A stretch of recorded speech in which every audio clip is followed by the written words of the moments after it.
Hello friends and welcome yet to the second episode on this series of glasses. I hope you enjoyed watching the first one as much as I enjoyed telling you more information. In this second episode of the whole series on glasses, we are going to cover frames. So we are going to talk on parts of a frame, types of a frame, materials of a frame, and what is an ideal size of a frame that you should select when you go in to buy glasses. Let's get started.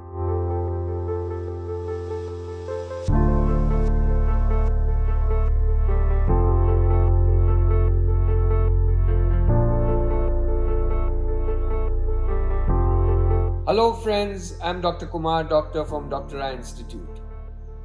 Welcome to this channel of Eyelogues. If you are new to this channel, it's all about eye health and eye care.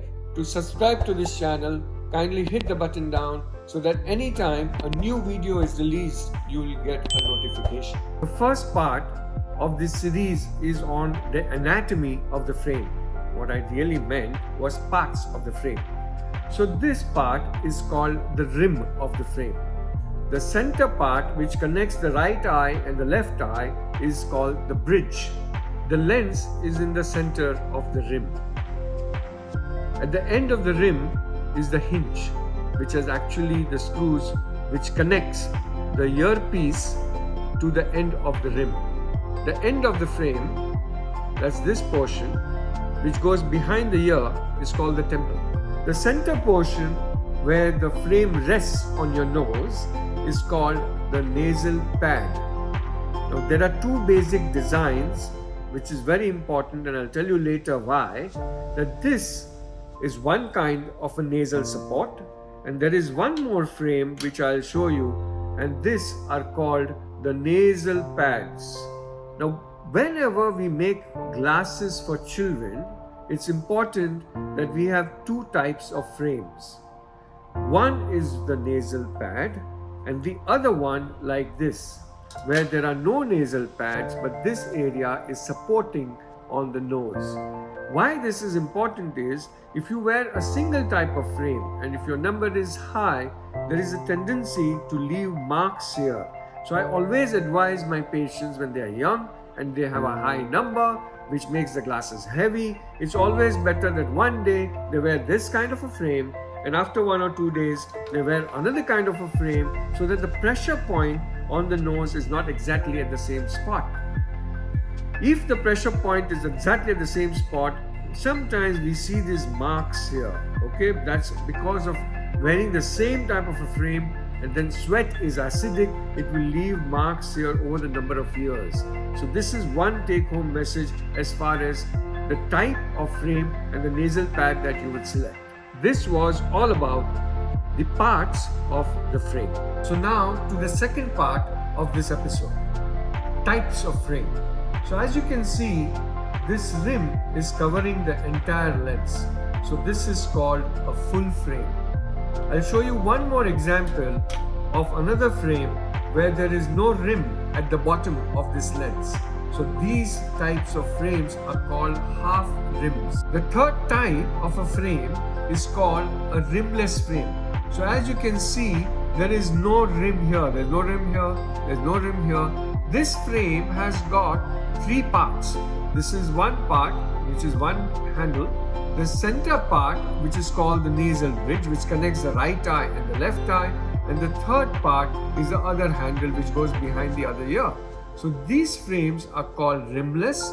They are three-piece rimless frames. So there are three parts, and that's why they are called three-piece. These frames, when you buy, you have to be additionally careful, because if you just not store them properly, they easily tend to break from any of the junctions. So these frames you have to be really careful when you are saving them and storing them, especially when you are not using them. The third part in this episode is about material of frames.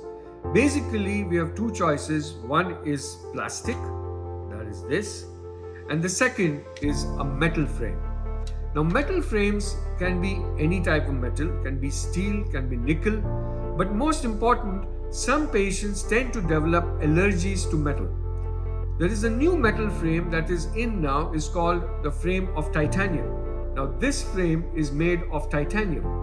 The biggest advantage of titanium, it's non-corrosive, it's very light, and it's extremely strong. I don't know, friends, how many of you know this, that the space shuttle goes into the space, the whole shield outside is made of titanium because it can take a lot of temperature change. It's very, very light. And that's the biggest advantage of having titanium. And of course, because it's very, very strong. So titanium frames, which are there in the market, ask for the word titanium. The advantage, as I said, was a light frame which doesn't corrode very easily.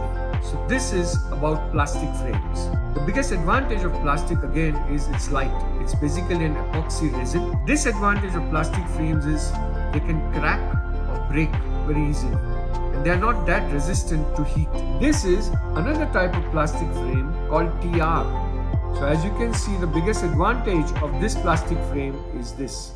So the flexibility is brilliant and it does not crack or break very easily.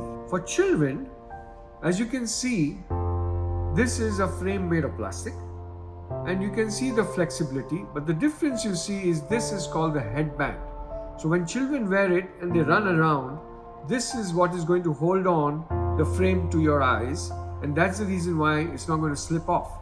So this is an additional add-on called a headband, and again the plastic frames for children are extremely flexible.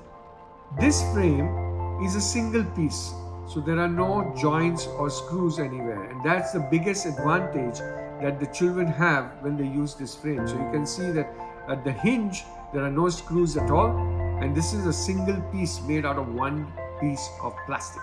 The last part of this episode is the most important, and it's called the sizing of the frame that is necessary for you. Now let's take an example of the first frame that I'm going to wear. Now obviously you can see that this size is small for you. The rule here is that the upper rim should be in line of the eyebrow, and there should be enough space for your little finger to go from beneath. So much space is not good for you. So this is called the sizing. Now let me wear another frame and show you. So as you can see that this rim is in line with my eyebrow, and this is a correct size. And here there is enough space for the little finger to go between my cheek and the lower rim of the frame.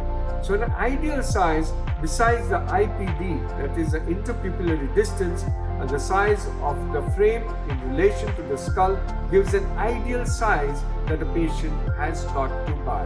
So the next time you go to an optician to get the right size of a frame for you, remember the upper rim in line of the upper eyebrow and little space below for the lower rim at the cheek so the little finger can enter beneath.